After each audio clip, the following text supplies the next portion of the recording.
Yo, yo, yo, it's your girl and boy CT.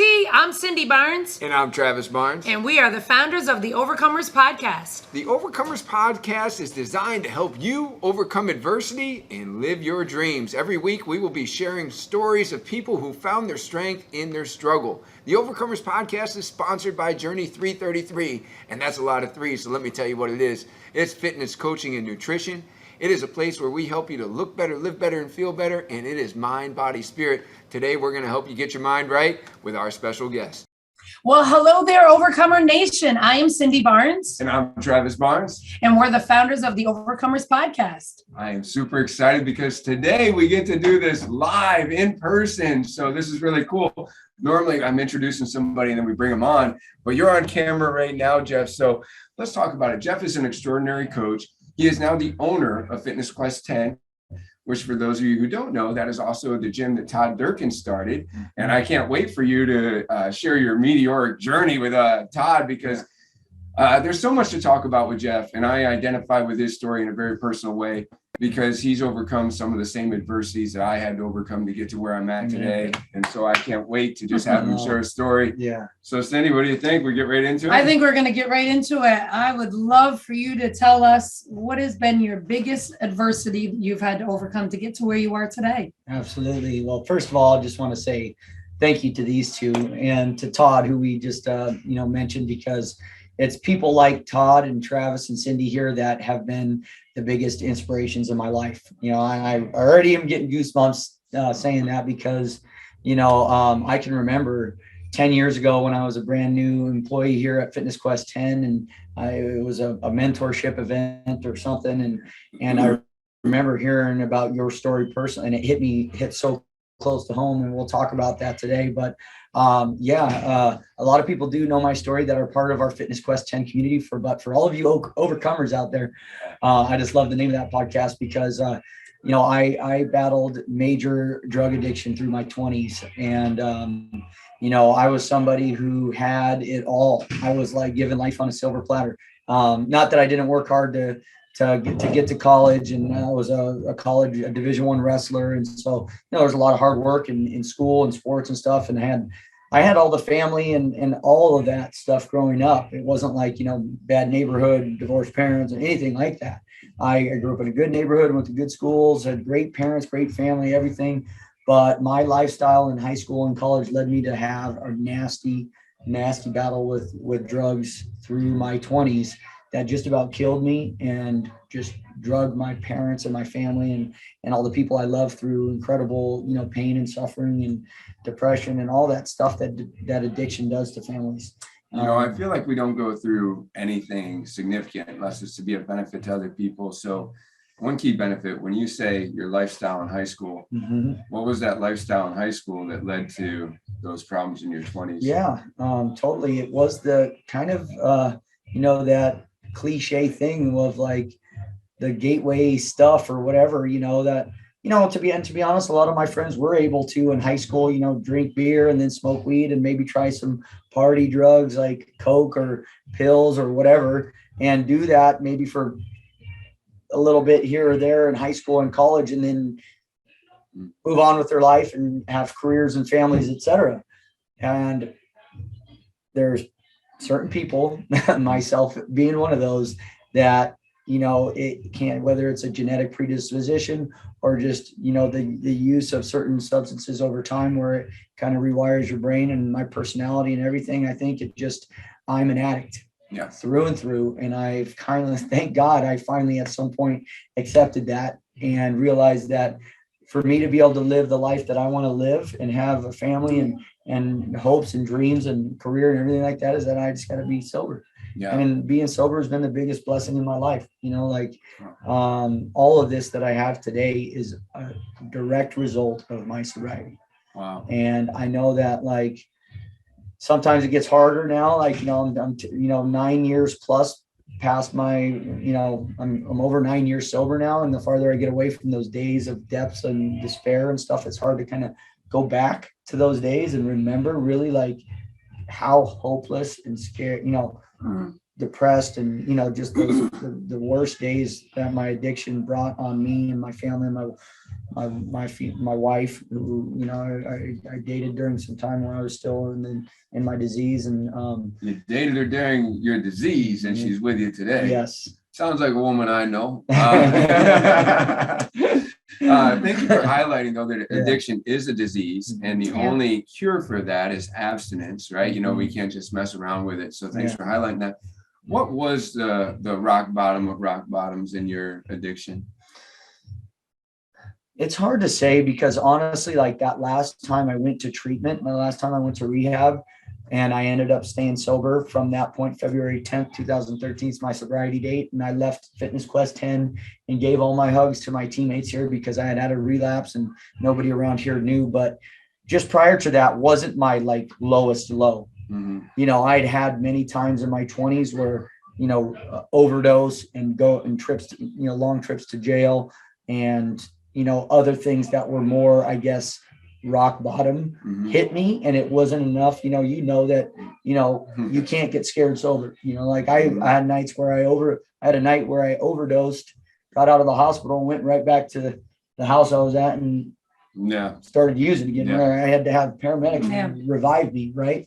So when you're in your disease, when you're in active addiction, you're not going to say like, okay, well, if I don't stop using, I could die. Or if I don't stop using, I can lose my family. If I don't stop losing, they're going to take my kids away from me.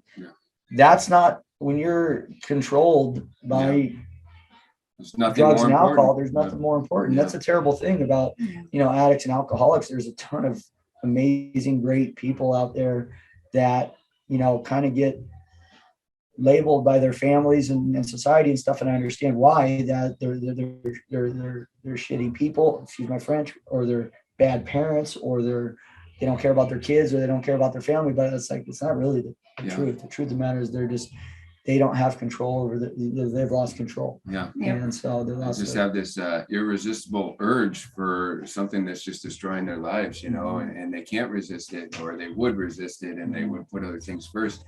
And then it's a period of time. It's abstinence that helps you do that.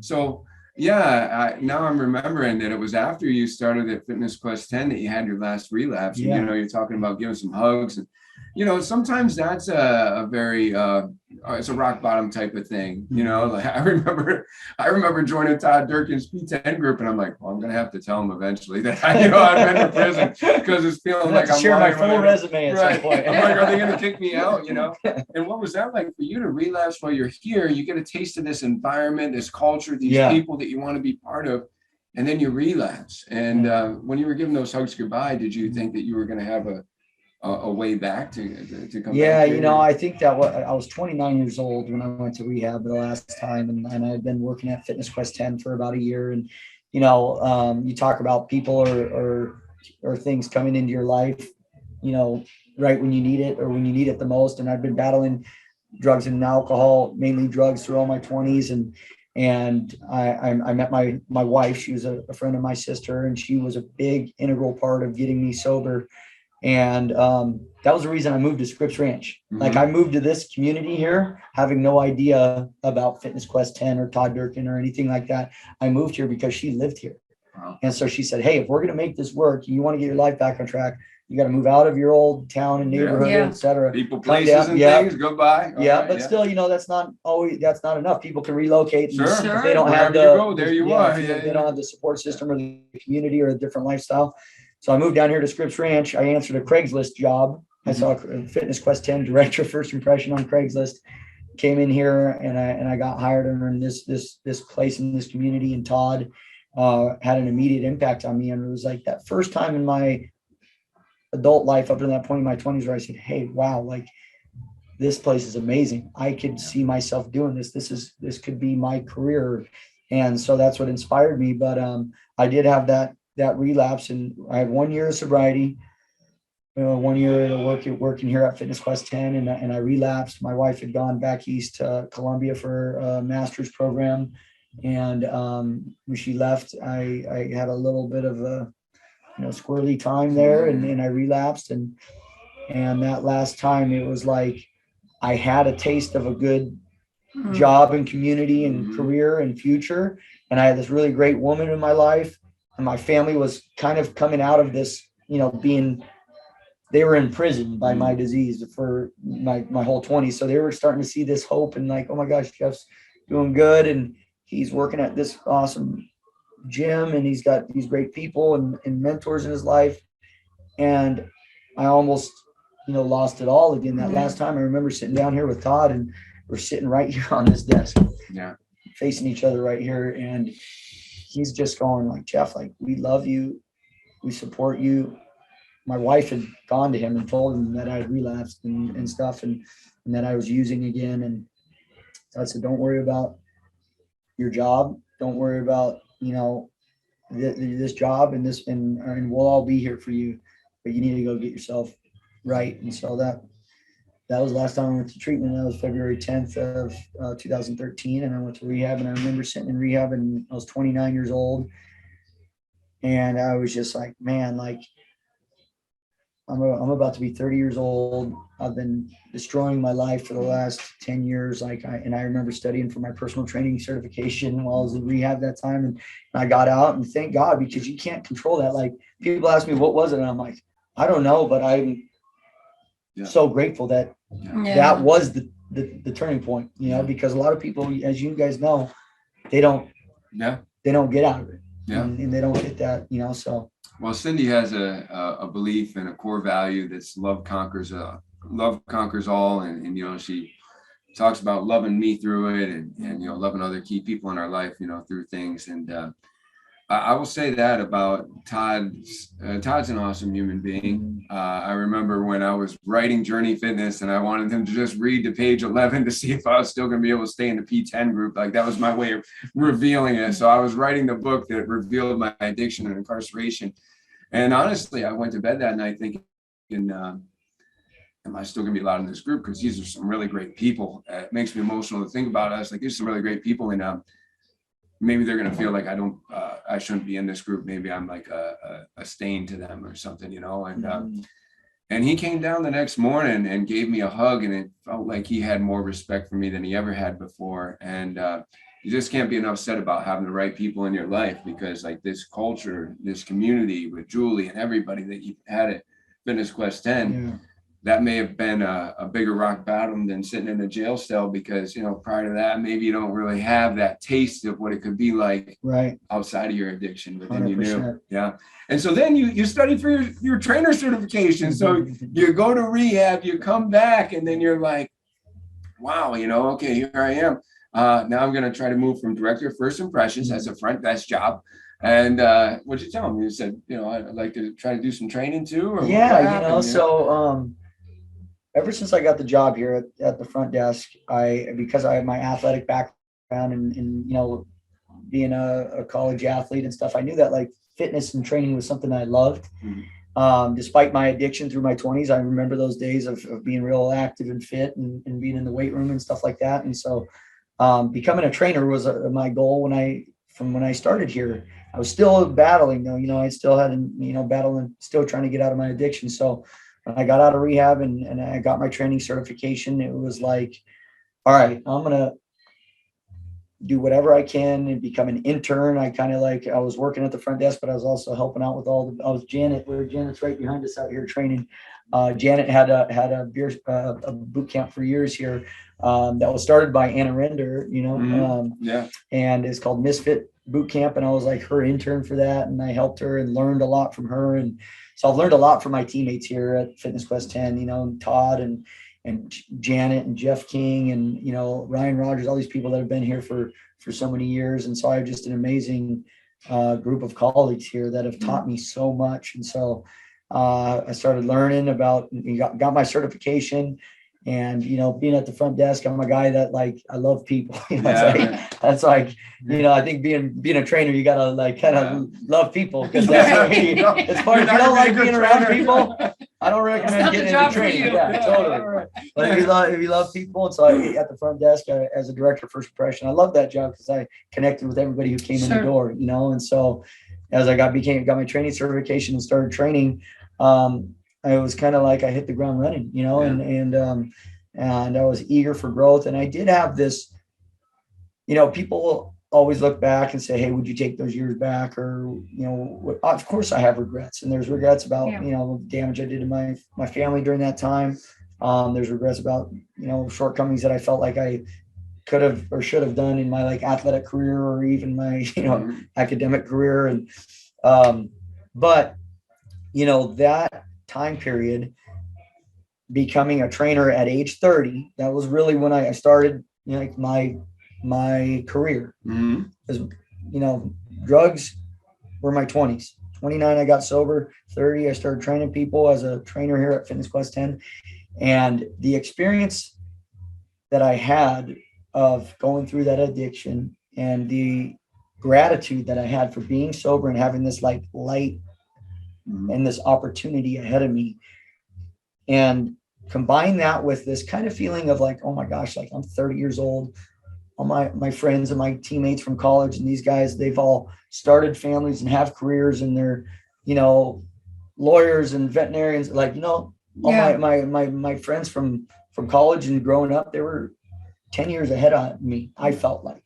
So I was like, all right, I need to get to work. Right. So that's what I did. I kind of worked like some pretty insane, I kind of got it. That was where I substituted all that other, stuff with just working and exercise and immersing myself in this community. And so, and you found your sweet spot. I mean, I know that you're a humble guy, but I mean, Todd describes you as probably one of the busiest trainers in a short period of time. Like before you knew it, your dance card was full, right? I mean, everybody 100%. wanted to train with you. Yeah. And now, as an owner and as the leader of this location, what qualities do you look for in a trainer that were some of the same qualities that you had that allowed you to fill that up? I mean, one, of course, you gotta like people. Yeah, right? absolutely. You're a people person. You and I have always connected on that. We got a good energy there. What else? What else allowed you to have this from front desk to trainer to manager to owner? I mean, there's two different things happening there, but still, it started with being able to really provide the service that exists in the fitness industry that's about training. So, what do you look for there? Absolutely. I think that whenever I see like somebody come through that might have that same type of what we like to call Fitness Quest 10 DNA. That's, somebody where we're very lucky to have an amazing internship program here ran by Ryan Rogers, one of the guys on our leadership team. Shout out to Ryan Rogers. He oversees our internship program, and it's a great opportunity for people that are going through their exercise science program through college or want to become a trainer. They come in here, and if I see a trainer that has that, energy and desire to connect with people, right? You want to connect with people, whether it's your teammates or your clients or whoever. And so when I see that in somebody, and then you couple that with, being able to, during our internship program, we get to spend a couple months with them as they are here kind of, as an intern or an employee, and get to see that work ethic, because, it doesn't matter if it's training or any industry, banking or, an attorney or whatever it is. If you want to get ahead or progress and move forward in your craft, you got to have that work ethic. And that's like the foundation, and work ethic comes with, attitude and your teamwork and your, ability to work with your teammates and stuff like that. And so I think it's like your energy and your work ethic are the two biggest things. Energy and work ethic. That's really good. I think that you epitomize, like when people say, there's a diamond in the rough, right? I mean, because, you come in and you're still in your addiction, right? But Todd recognized something. Todd is a person that can see a diamond in the rough, because he said, wow, this guy's got so much talent and such a strong work ethic. What was the spark for you to have conversations about management with Todd? I mean, I remember my first job in fitness after coming home from incarceration. I knew this one manager that was there. I'm like, oh, well, that manager's just not going to work out. Maybe I'll throw my hat in the ring, because it was never there. But what was it that was inspiring you to say, hey, Todd, if there's ever or did he have the conversation? Who initiated that conversation? It was kind of, it was him that brought it up with me initially. And I think, like sometimes, the universe is aligning things together at the right time and stuff like that. And I kind of was so focused on just putting my nose at the grindstone and working and connecting and training as many people as possible and working with as many people as possible during those initial years as a trainer here. I did that for a while. And I think there was a time where Todd was, thinking about his next chapter. And I also was thinking, okay, like, what is my next, what is the next, now I've kind of like reached my capacity for growth. I was training 7 days a week. I trained 7 days a week, and I was working 5 a.m. to 8 p.m. and filling that up as much as I could. So I was kind of work ethic, right? I was a little. I don't recommend that, to be honest. Like, but that's a work ethic. Yeah, it was good though. And I was wanting to. I felt like I had this desire to catch up on lost time and really, get ahead, with myself and my family and stuff like that. And so I think Todd was watching that happen, and also my, ability and desire to connect with my teammates and be kind of like that guy that's in the trenches working with the team and stuff. And I had a pretty unique situation. I am very grateful for my path here in the industry, in the fitness industry, and at Fitness Quest 10 specifically, where I did come in as a director of first impression and worked the front desk for 2 years. And then I became a trainer and was a trainer for 4 years, because those two combined experiences. Yeah. It's like, if you just start out from college right into training, you don't get to see the business aspect of things and the sales and the marketing and the administration and that aspect. And so I got that as a director of first impression, working the front desk.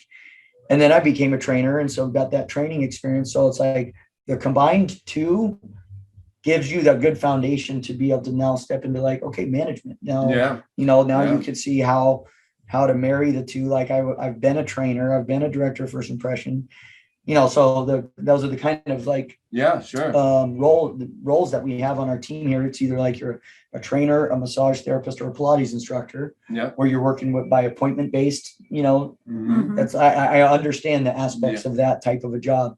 And I've also worked the front desk, so I understand that. So now I manage our director of first impressions, and I've been there, and I understand the job, and I understand the job from, working with as a trainer, a massage therapist, or a Pilates instructor. So, I'm reminded of the episode that we recently did with Joe DeSena, the founder of Spartan. Yeah. He said that he had this job as a guy with a pool business, and it was for a mob guy, but he gave him some good lessons. And it was kind of, but he said, don't mess that pool up. He said, be early.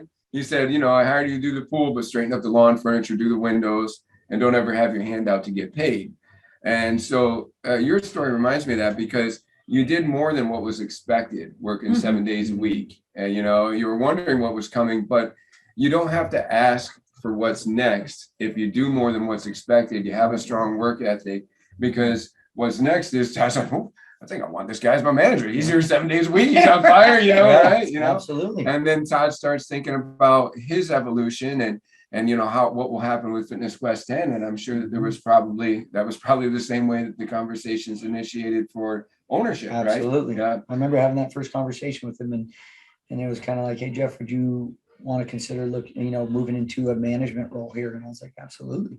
I want to grow. I want to grow. And I was very lucky to, have worked around great people through my whole career here at Fitness Quest 10, whether it's my colleagues, all my trainers that are my teammates. I've learned so much from them. And then Todd and Julie Wilcox, the general manager here at Fitness Quest 10 for 14 years. She was a manager at Nordstrom's prior to that. So, big emphasis on customer service and stuff like that. So I learned a lot of Jules. Mama Jules. Learned a lot from her. And so, I was definitely excited about the opportunity for growth, and talking to Todd about the future of Fitness Quest 10 and how we can align those two things. And I wanted to be part of this community. This community means a lot to me. Yeah. I understand why this place means a lot to Todd, because it's his baby. Right. Yeah. He started it from scratch as a one-man show and built it up to what it is today. And, it's when you have so much emotional connection to something like that, like you guys know, with your baby journey, right? Your baby journey that you guys are growing. And so, I knew it was, I could see just in talks with him. I'm like, this place, how much it means to him. But, thankfully, I think he saw that, how much this place means to me as well, because it was more than just my like first training job. Right. It was a place that saved my life. Yep. Yeah, that's awesome. Like, this place saved my life. That's so cool. And I gotta compliment you that we're in the Fitness Quest 10. We're in the roots, as Todd calls it, but we're in the 2.0 version now. I remember when I first came here, I was like, I felt like I was on a Mecca journey. I went to Muscle Beach when I was a kid. It was a Mecca journey. I'm like, oh, Todd, he's a great mentor. This is a Mecca journey. However, when I saw it, I was like, I could just see so much of how Todd started in this little small space and then grew to a downstairs space. And you could see all the training, but since you've taken it over, you can really see the business of Fitness Quest 10. You've come in here and you've given it a facelift, and it's like, you're a great business person, you're a great coach, great manager, so some people saying hello to you. Yeah. You got them out there, Yeah. Let me ask you this. This is an important question I'd like to ask every person that we have on the show. Yeah. You've overcome a lot. I just you're my spirit animal. There's so many things, your work ethic, everything that I just connect with. What do you think it takes to be an overcomer?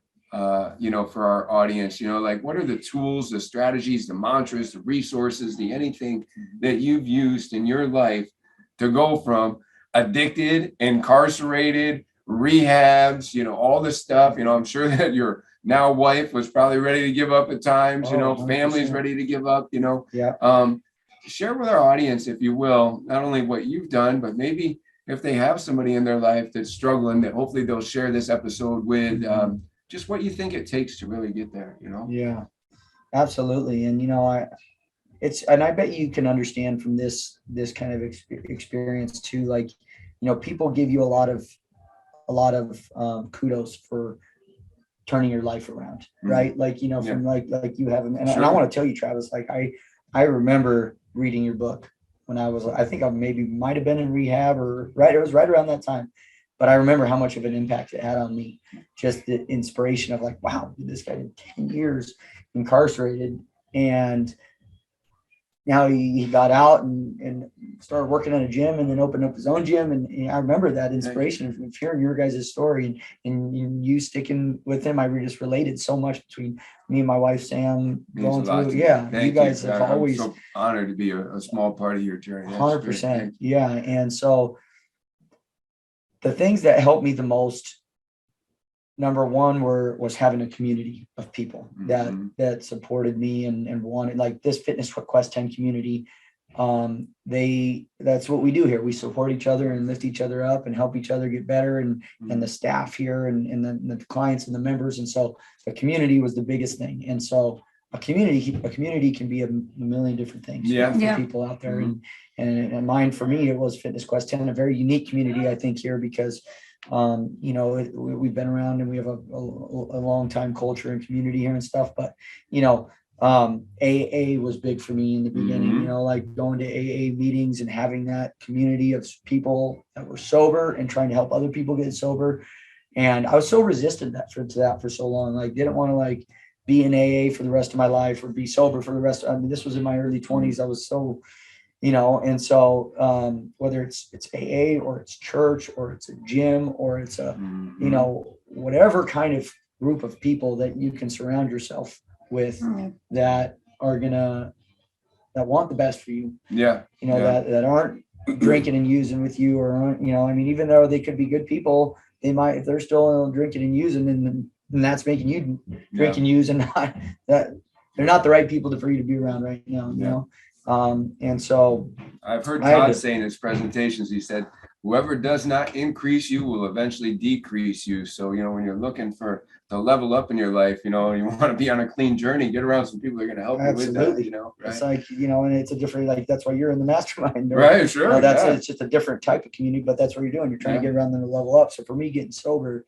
having this community was a big part of it. That's why I immersed myself into it, because it was a big part of having mentors or people that are, like, they don't have to be like directly talking to you every day. It could be people like Travis. Like, I don't talk to him all the time, but I know that, like, I follow him, and I've read his book, and I know his story. So he's like a mentor and an inspiration, and these guys and their story with Journey Fitness. And so it's like having those mentors or those people that are your coach. You get in a personal trainer, that's why I work with a lot of clients, and like I tend to have a lot of people because of my story, my experience, that maybe they're going through something. Right. Yeah. And people come to me kind of for that. And so that's like kind of something that keeps me going. Yeah. So getting a coach or a therapist or whatever. Give it a way to keep it. That's Give it a way to keep it. That's There right. it is. Yeah, 100%. Really good. So yeah, having a coach or mentor, a therapist, somebody in your life, in your community around you that, wants the best for you and will support you and stuff like that. Those are the biggest things, I think, for me. Your network, so important, so important. I'm so honored to be part of your network. You reach out to me anytime. We want to have more and more connection. Well, there's a lot of people that have been inspired by your story. Maybe they want to visit Fitness Quest 10. Please. Maybe let's go here, San Diego. What's the best way to one, follow you and then connect with Fitness Quest 10 and that kind of thing? Absolutely. First of all, I guess Instagram is the easiest. Everybody's on it these days. So we got Bristol Fit is my Instagram, at Bristol Fit, and then our Instagram for Fitness Quest 10 is at Fitness Quest 10. We're here in Scripps Ranch in San Diego, California, and it's a great place to vacation. You can vacation and come over to Fitness Quest 10 for a couple of workouts. And I'd love to meet you in person. Anybody, one thing I love about this place so much is you just never know who's going to pop in the door, right here at Fitness Quest 10. How about this? From addicted and incarcerated, you've trained, you've probably been part of Drew Brees' training sessions, Mike Chandler. I mean, so many different people. Right? Yeah, totally. You don't know who. This is where the pros come to train, right? This is it. Yeah. Everything from the pros to just people. Sure. There was a guy from Nashville that came in yesterday, and he'd seen Todd on Strong, and he was here visiting in San Diego, so he popped in to visit us. And so I love when people from out of town or whoever come in and visit us or connect with us through social media or whatever it is. So these two right here are a big part of my my inspiration for fitness and for sobriety and battling through adversities as a family. And I know I'm a parent now that doubles everything down, and you guys know that, right? And so big motivation right there. That's been a big part of my purpose and my why and stuff like that. So your challenges that you face, for me was definitely addiction, and it's definitely become a big foundation for my strength. And it's given me a perspective. If I hadn't gone through those 10 years of really, tough times that almost killed me and my parents and drained everybody financially, emotionally, everything. Now it's given me a different perspective on life. I see the family that's going through stuff, or the person that's battling something, or, just this perspective of gratitude and empathy. You can't learn that. You can't read a book and become, you can work on being more grateful and stuff like that, or more empathetic, but really life experiences teach you the most. So those life experiences I went through have taught me a lot. And so I can kind of I know that the guy down sitting on the street corner has a story. And you don't know what that could have been a young kid that had life in front of him, and life, takes life is a challenging thing sometimes. And so, if we're willing to persevere and overcome, that pain can become the best part of who you are. There's an advantage in the adversity. There's strength in the struggle, and you have certainly found it, man. You have certainly found it. Thanks for being on the show. Yeah, baby. Yes. Love this guy. Love this guy. You're awesome. Thank you. Guys. Thanks for listening, Overcomer Nation. Make sure, if you haven't already, give us a 5-star rating. Make sure that you share this and subscribe so you can see all of our future content. That's right. And if you'd like to be a guest on a future show, go to overcomers-podcast.com. If you're interested in our franchise opportunities with Journey 333, then go to www.journeyfitness333.com. And finally, if you like what you heard today and you feel like you're somebody that needs a bit more coaching, go to travisbarnes.com.